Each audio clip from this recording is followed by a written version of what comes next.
ভাই ট্রেডিং এ অনেকে লস করার পরেও মনে করো প্রফিটেবল থাকে কিভাবে থাকে।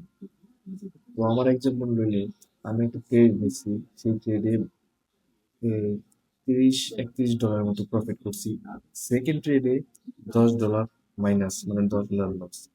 থার্ড ট্রেডে $9 প্রফিট, মানে সাড়ে 9 ডলার, $10 কাছাকাছি।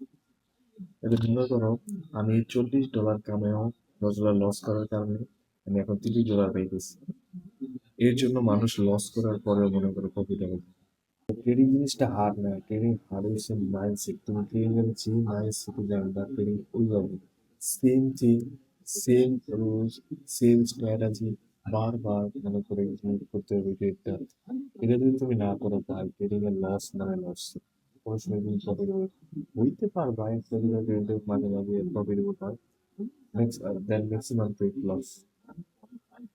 তো একটা ভার্সিটি স্ট্র্যাটেজি বিল্ড করে প্রাইস অ্যাকশন দিয়ে, প্রাইস অ্যাকশন